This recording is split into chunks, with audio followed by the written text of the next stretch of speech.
Nutcracker and the Mouse King. By ETA Hoffman. Chapter 10. Uncle and Nephew. If it ever happened to any of my honored hearers or readers to get cut by glass, he will know for himself how much it hurts, and what a bad thing it is altogether, since it takes so long to heal. Mary had to spend nearly a whole week in bed, and when she got up she felt quite light-headed. But at last she grew well again, and could run about the room as merrily as ever. The glass cupboard made a fine show, for there stood, all new and clean, the trees and flowers and toy houses, and the beautiful, splendid dolls.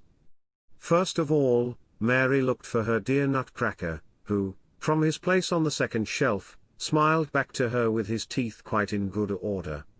As she again so affectionately surveyed her favorite, it suddenly came into her troubled heart that all Godfather Drosselmeyer's tale was nothing but the history of this Nutcracker and his feud with Lady Mousekins and her son.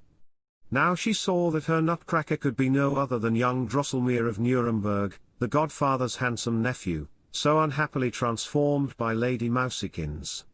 For, that the skilful clockmaker of the court of Perlipet's father was nobody but Councillor Drosselmeyer himself, Mary had never doubted for a moment, even while listening to the tale.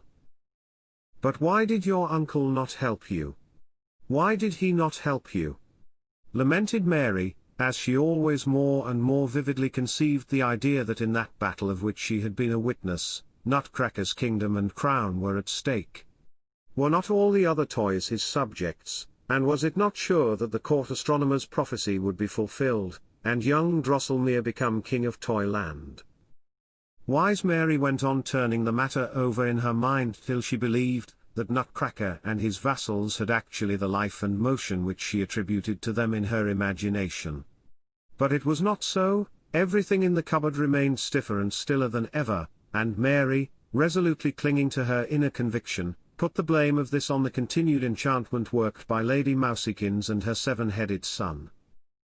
Yet, she said out loud to the Nutcracker, if you are not in a condition to move yourself, or to speak to me the least little word, I know, dear Herr Drosselmeyer, that you can understand me and my goodwill to you, so you may count on my assistance in the hour of need. At all events, I will ask your uncle to give you the aid of his skill where it is necessary. Nutcracker remained quiet and still, but to Mary it seemed that a light sigh breathed through the cupboard door, the glass panes thrilling forth almost inaudibly but in wondrously sweet tones, as if a small bell note was singing, Mary mine, protectress dear, I will be thine, oh, Mary dear. In the ice-cold shudder which came over her, Mary yet felt a strange joy. Twilight now drew on. Her father entered the room with Godfather Drosselmeyer, then it was not long before Louisa set out the tea-table, and the family sat round it, talking pleasantly about all sorts of things. Mary had quietly brought her small armchair and placed herself at the godfather's feet. When the others for a moment was silent, she looked with her great blue eyes right into the councillor's face, and said, I know now, dear godfather, that my Nutcracker is your nephew, the young Drosselmeyer from Nuremberg. He has become a prince, or rather a king, so much has come true, as your companion, the astronomer, prophesied. But you know well that he is at open war with Lady Mousekins' son, the ugly Mouse King. Why don't you give him help? Mary further related the whole course of the battle as she had witnessed it, and was often interrupted by her mother and Louisa laughing at her. Only Fred and the councillor kept their gravity. Wherever did the girl get all that silly stuff into her head? Said the doctor. Oh, she has a lively imagination, answered her mother. These are just dreams which came from the feverishness after her hurt. It is all not true, said Fred, my hussars are not such cowards. But Godfather Drosselmeyer, smiling queerly, took the little girl on his lap, and spoke more softly than ever.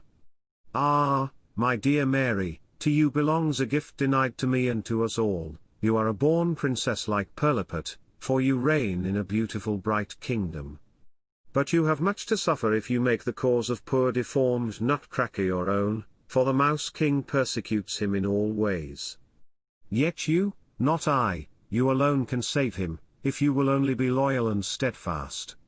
Neither Mary nor anyone else knew what Drosselmeyer meant by these words. Indeed, they seemed to the doctor so odd that he felt the counselor's pulse and said, "My good friend, you have your head all wrong, I will prescribe something for you." But the doctor's wife shook her head thoughtfully, and said half to herself, "I can guess what the counselor means, though I can't put it into plain words." Thank you for watching. If you would like to support the channel, please like and subscribe.